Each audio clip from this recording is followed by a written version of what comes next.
El tema de la educación siempre resulta áspero, siempre resulta difícil. ¿Por qué? Porque existen un montón de, de diversos planteamientos, de objetivos diversos también, de comprensiones distintas sobre qué es lo que debemos educar. En ocasiones nos dicen, bueno, debemos de educar al ser humano, pero ¿qué es eso de ser humano? Fíjate que desde Platón hasta nuestros días estamos examinando las doctrinas, buscando dentro de la filosofía esa cosa del entender que es humano y se nos escapa de las manos eso del significado real del ser humano. No el significado que cada uno le quiera dar, porque cada uno le puede dar el significado que quiera. Si ponemos un elefante enfrente, cada uno lo puede ver como quiera. Uno puede verlo de frente, otro de lado, otro de arriba, otro de abajo, otro...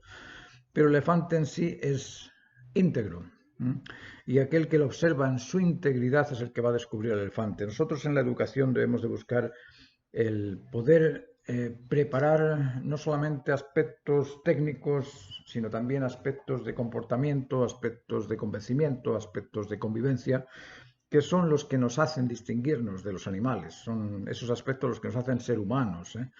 El animal, lógicamente, se va a relacionar con los animales de acuerdo con las leyes del instinto y con esas normas que establece la manada. Nosotros tenemos otro ámbito distinto. Poneos en el caso de, bueno, tenemos el cosmos entero. ¿Para qué serviría el cosmos si no hubiese nadie que lo pudiera comprender? ¿Para qué serviría el cosmos si no hay nadie que pueda apreciarlo? ¿Para qué existe el cosmos si no hay nadie que lo pueda ordenar? Porque cosmos es un orden.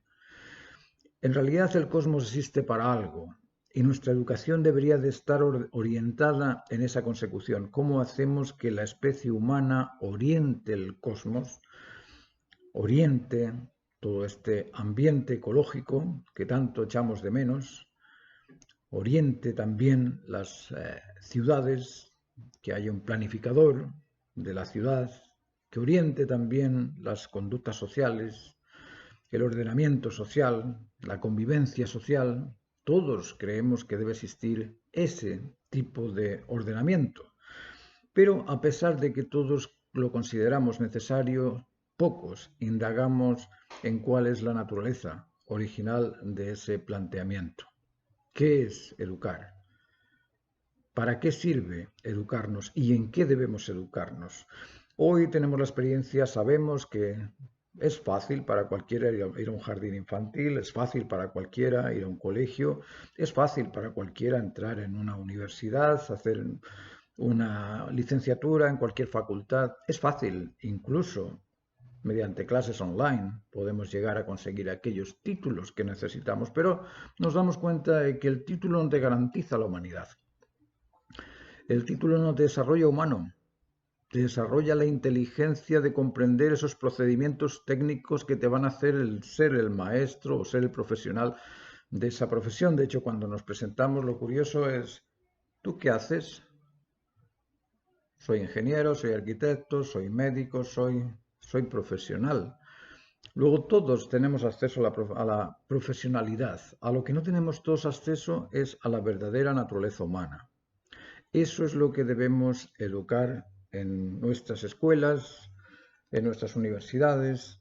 ¿Por qué? Porque la educación tiene que ver con áreas, con grandes áreas, con el área profesional, con el área de la inteligencia, el desarrollo intelectual, del profesorado, de los maestros, del doctorado, con el área de la sensibilidad, cómo educarte para ser artista, para ser alguien sensible, que pueda hacer proyectos admirables, que te lleguen al corazón, películas admirables, competir con Spielberg y llegar a hacer algo más bonito que la lista Schindler, no sé, cosas así podemos o debemos orientar. Luego, en nuestra realidad social tenemos estos tres aspectos, del trabajo, la educación y la salud, que son tres aspectos fundamentales que tenemos que educar. en ellos. Educar en el trabajo es fácil, se educa la profesión, bueno, la profesión siempre va a tener ciertos tecnicismos, técnicas, un hábito repetido y repitiendo un hábito vamos a llegar a adquirir esa técnica que nos va a hacer profesionales. En ese aspecto cualquier profesión va a seguir los mismos pauteos. Tú tienes que hacer que la persona te imite y imitándote en ese actuar profesional, esa persona va a adquirir los tecnicismos para convertirse en médico, ingeniero, abogado, artista o lo que tú quieras. Ahora, en la educación, en el cómo educar a la persona para ser más humano, ser más decente, es más complicado. ¿Por qué? Porque en ese educar al ser intelectual tenemos que eh, explicarle normas de comportamiento moral, normas de comportamiento ético, normas de comportamiento estético. Y tenemos que explicarle en qué consiste la moral, en qué consiste la ética, en qué consiste la estética. Y lógicamente son áreas distintas. La moral tiene que ver con ese cuidado particular de cada uno, de ser cada vez más honrado, más honesto, más sincero, de ser capaz de dominar y controlar los instintos, de ser capaz de controlar los extremos, los excesos, las carencias, de ser también un ser amable, un ser bien vestido, un ser inteligente, sincero, un ser también simpático, un ser que pueda atraer a la persona para que puedas establecer esa conectividad con ellos. Esos aspectos morales, éticos o estéticos son parte de aquello que llamamos humano, de esa significación humana. Después, en el aspecto de la salud, porque estamos hablando de que el profesional en el trabajo se hace simplemente habituándose a desarrollar esos tecnicismos que te hacen profesional. En la educación intelectual o más particular del desarrollo de la inteligencia humana, el ser tiene que ser moral, ético y estético. Y moral, como os digo, tiene que ver con ese desarrollo particular del comportamiento consigo mismo. La ética tiene que ver con esas relaciones humanas que tú estableces que se ajustan, que son ajustadas, es decir, que no estás sobrepasando al otro, no estás invadiendo al otro, no estás aprovechándote del otro, sino que estás ajustándote con el otro. Y el aspecto más estético tiene que ver con la producción del bien común, cómo yo puedo desarrollar aspectos de producción que beneficien siempre a todos, porque aquello que beneficia siempre a todo no perjudica nunca nada. Entonces ese tipo de orientación estética tiene que ver con el embellecimiento del bien común, no solamente con lo bonito, sino con aquello bonito que se ajusta al bien común. Y como se ajusta al bien común, resulta que crea un beneficio compartido y ese beneficio compartido, lógicamente, lo disfrutamos todos los humanos. Luego, en este desarrollo del trabajo, de la educación, de la sensibilidad o de la salud, tenemos también que saber cómo podemos mejorar en lo psíquico y en lo físico saludable. Lo físico saludable tiene que ver con la alimentación, el descanso, el ejercicio, la hidratación, y si nos ajustamos a la cantidad y al horario en el que comemos, al tiempo de descanso, quizá 8 horas son demasiado para descansar, hay gente que puede descansar 4 horas y vivir tranquilamente con esa rutina y hay gente que puede estar ejercitándose un par de horas al día y con un ejercicio físico, con la alimentación, hidratación y con el descanso adecuado, nuestro cuerpo funciona y va a funcionar bien siempre y cuando no se enferme o no tomes algún tipo de alimento que no sea el adecuado. Bueno, entonces la educación, como digo, tiene esas tres áreas, de educar en el aspecto laboral, de educar en el aspecto intelectual, de educar en el aspecto sensible. Además de eso tenemos normas que son reglas naturales, que son normales y que existen en la creación. Las normas del comportamiento las tienen todas las especies, desde el átomo hasta el caballo. Todos actúan acorde con una cierta normalidad y eso viene por normas. Esas normas de comportamiento hacen que el caballo frente a una situación de riesgo se espante, frente a una situación de peligro se escape. ¿Por qué? Porque tiene el instinto de protección que le alerta frente al peligro. Hace que el caballo tenga que comer y comer y comer y digerir todo el tiempo, como la vaca está comiendo todo el día. ¿Por qué? Porque son los productores de aquellos elementos que fabrican o que mejoran la tierra para sembrar. Esa es la labor de estos animales, de los rumiantes. Bueno, la labor del saltamontes es distinta. Se trata de comerse el pulgón, de acabar con las hojas verdes del pasto, con las hojas tiernas. Bueno, es otra labor distinta. Luego, cada uno tiene ciertas normas de comportamiento. ¿Cuáles son las normas del comportamiento humano decente? El comportamiento humano decente es muy sencillo. Consiste en atender, entender y estar atento a las necesidades no solamente del otro, sino las propias también. Las propias y las del otro. Si nosotros atendemos, entendemos, estamos atentos a las necesidades fundamentales de la alimentación, a las necesidades fundamentales de la hidratación, a las necesidades fundamentales del ejercicio, a las necesidades fundamentales del descanso, alimentándonos con lo adecuado y con lo necesario, sin excesos, sin carencias, hidratándonos con aguas, con jugos, con aquello que no tiene alcohol, que no tiene tampoco ingredientes químicos.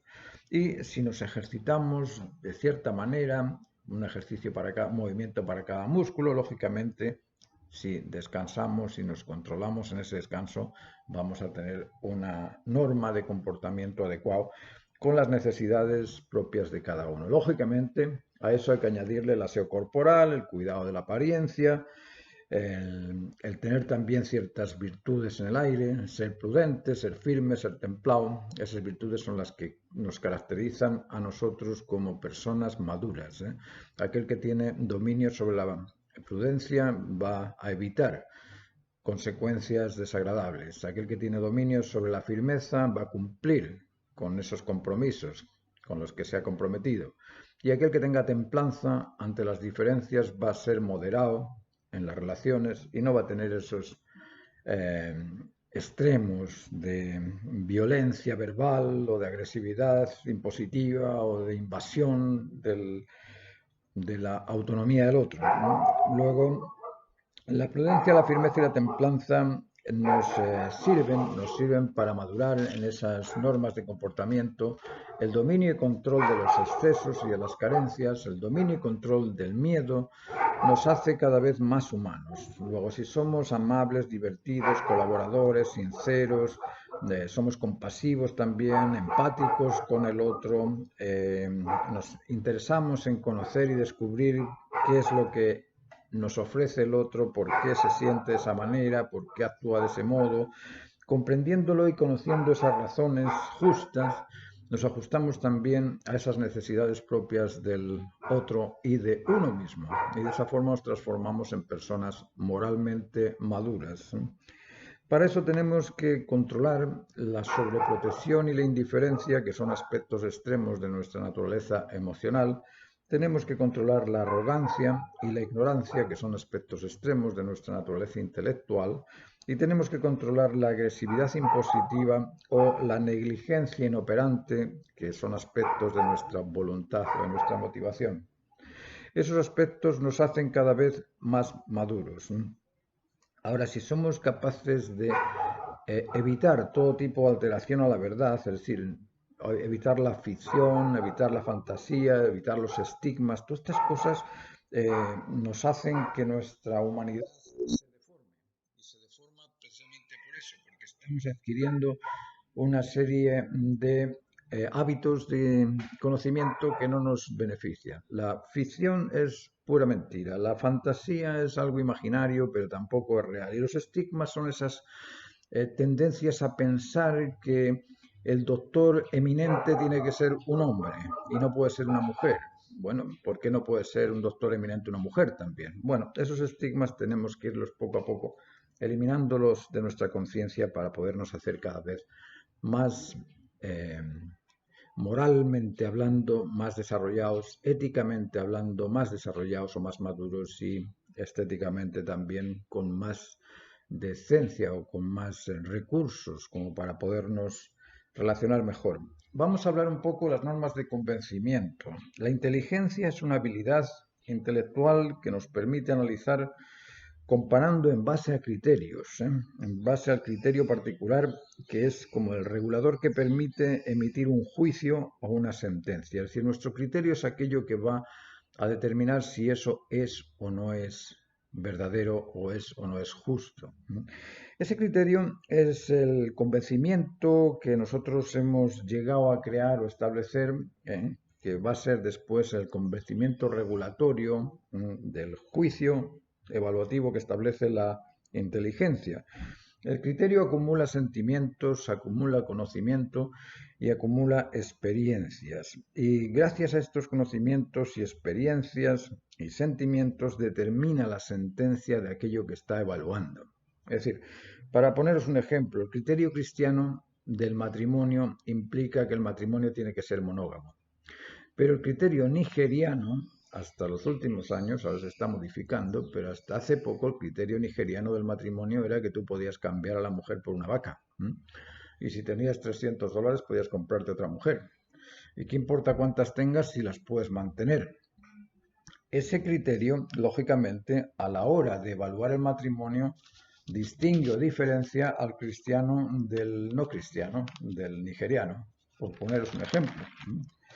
Bueno, ese criterio, como os digo, es muy importante que se vaya estableciendo en base al sentido común, es decir, en base a esas razones que son constantes, a esas razones que se perpetúan a lo largo de la historia, a esas razones que son verídicas porque se han demostrado en cierta proporción, en cierta medida. Las opiniones, como os digo, son muchas, las razones siempre y solamente una, aquella que justifica el hecho en sí. Esa es la razón que justifica una existencia, una acción, una multiplicación, es solo aquella que satisface a la necesidad de su existir. Esto tenedlo muy claro. Es una frase categórica. La razón que justifica la existencia, acción o multiplicación es solo aquella que satisface a la necesidad de su existir. Es aquella que declara esa necesidad de su existir. Y esa necesidad es siempre por y para algo. Luego ese por y para algo tenemos que tenerlo siempre presente para poder comprender que esa razón de la que estoy hablando es justa o se ajusta. De esa forma el criterio humano se puede ir desarrollando en base a esas razones justas que vas almacenando después de buscar el por qué y el para qué de cada caso, y ese criterio es el que después nos va a servir para poder evaluar las cosas. El criterio se basa en el conocimiento, en la experiencia, en los sentimientos que nosotros vamos almacenando. Cuantos más recursos de información almacenamos más justos, porque si no son justos estamos llenándonos de una biblioteca de términos y lenguajes distintos que no vamos a entender. Pero todos aquellos recursos que son razonables, todos aquellos recursos que son claros, precisos, que son concisos, que son razones que se ajustan a la naturaleza de las cosas, nos sirven como criterio para evaluar y podemos tener esa comprensión salomónica de, no sé si os acordáis del juicio de Salomón, le viene una señora diciendo que este niño es mío, le viene otra señora diciendo que no, que es mío, entonces el Salomón dice, ok, partámoslo por la mitad para cada uno. La verdadera madre asume que hay que partirlo por la mitad, perdón, la falsa madre asume que hay que partirlo por la mitad y la verdadera dice, no, que se lo lleve entero, que es mi hijo. Y ahí se descubre cuál es. Ese criterio es producto de la experiencia, de mucha experiencia acumulada. Ese criterio debe comprender el origen, la identidad y el sentido de las cosas. ¿Por qué? Porque la razón siempre es por y para. Entonces, al ser por algo y para algo, necesito comprender el origen, la identidad y el propósito de aquello que estoy justificando. De esa forma creamos un criterio. Existe el criterio particular y el criterio también social. Hay una especie de convicción social debido a las experiencias de la historia, las experiencias del conocimiento, los desarrollos que ha tenido el país, de aquellas experiencias que ha vivido, y se crea una especie de criterio social donde tú dices, bueno, los argentinos y los chilenos tienen distinta forma de operar o reaccionar frente a una misma situación. Los norteamericanos y los sudamericanos tienen una forma distinta de operar frente a la misma sensación, a la misma situación. Es decir, tenemos también esa paridad, ese sentido común compartido entre todos de ajustarnos a ciertas normas de convencimiento que han pasado a lo largo de la historia. Es más fácil que un español tenga cierto resentimiento frente al francés que lo invadió, o el francés que tenga ciertos resentimientos ante el español que lo invadió, a que el español tenga resentimientos frente al congoleño que prácticamente nunca ha tenido contacto con él. ¿Se entiende? Luego hay ciertos argumentos que crean dentro de tu criterio cierta actitud frente a las cosas y son criterios sociales, que en ocasiones son realidades que se pueden utilizar para poder dar un veredicto, pero en ocasiones impiden que ese veredicto se ajuste a la razón de ser. Bueno, tenemos normas de comportamiento, normas de convencimiento y tenemos normas de convivencia. Las normas de convivencia tienen que ver con esas relaciones humanas que establecemos unos con otros.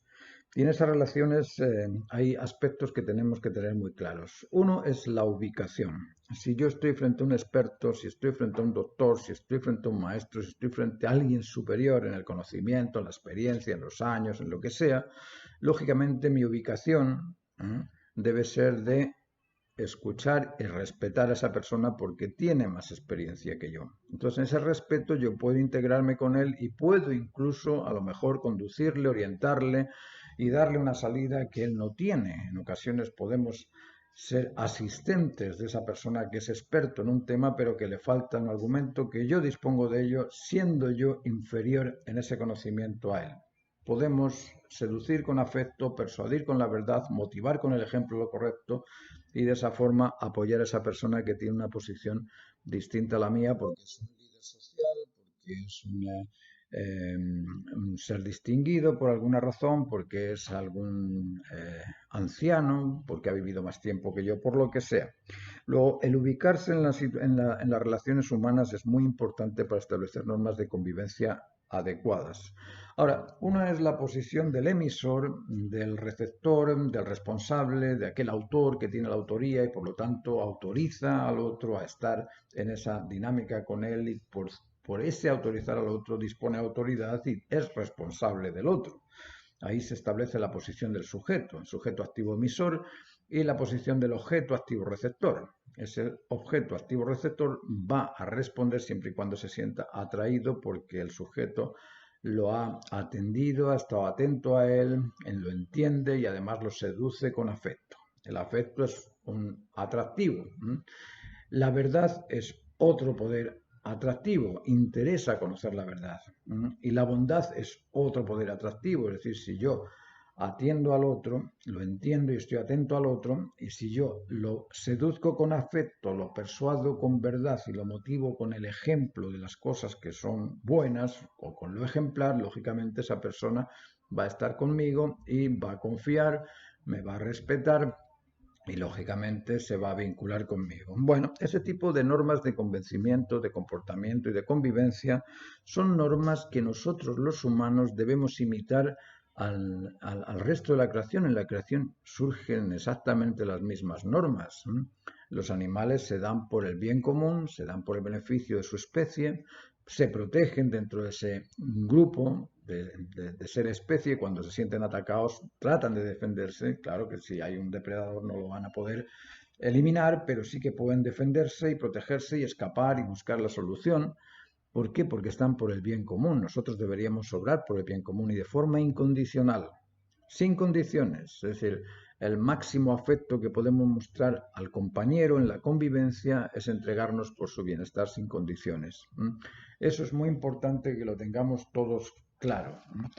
Entonces, una vez comprendido esto, nos damos cuenta de que la educación no tiene mucho que ver con las materias. No es formar al otro para que el otro aprenda matemáticas o geografía, que muy bien que lo pueda hacer y no hay ningún problema con ello y sería mejor que lo supiera, pero no es tan necesario que sepa mucho de matemáticas, pero es necesario que sepa convivir, que sepa comportarse y que sepa convencerse de la realidad. Los primeros hombres, los de Cromañón, no sé, los del Paleolítico, los del Neolítico, no necesitaban conocimiento ni de matemáticas, ni de astrofísica, ni de física nuclear, ni de física cuántica, ¿no? Eso no les servía para nada. Para ellos la convivencia era más importante, el comportamiento era más importante, el convencimiento mutuo era más importante. Eso es lo que nosotros estamos perdiendo en este artificio social que llamamos civilización, que es todo lo contrario a lo que podríamos ver como entidad civilizada. Yo estoy aquí ahora mismo hablando a vosotros eh, en una parcela que mide 1,5 hectáreas y resulta que el vecino tiene la radio puesta tan alto que no sé si alcancéis a escucharlo. Pero para él el sentido de convivir no existe, porque en la escuela no le enseñaron a convivir, le enseñaron simplemente a que, oye, tú haz lo que tú puedas hacer y eres único y como eres único, ¡guau! Tú eres la imagen aquí del máximo. Entonces, como eres la imagen del máximo y tienes libertad de expresión, libertad y el derecho da, el derecho A, el derecho B, el derecho C, el derecho, porque no hay ninguna obligación. Los deberes no se explican simplemente los derechos. Entonces él acude a todos esos derechos y tiene derecho a poner su música a todo volumen y molestar a todos los vecinos. Entonces, ¿qué haces con eso? ¿Es eso estar educado? Os dejo con ese interrogante. ¿Qué es ser o estar educado? Gracias. Que estéis muy bien. Aquí, como os digo, tenemos una fundación donde estamos educando también a las personas en aquello que es humanamente razonable y si queréis participar de ella simplemente tenéis que poner un mensaje y atender a los seminarios, a los talleres, a las charlas que hacemos y que ofrecemos aquí los fines de semana. Muchas gracias. Hasta el próximo.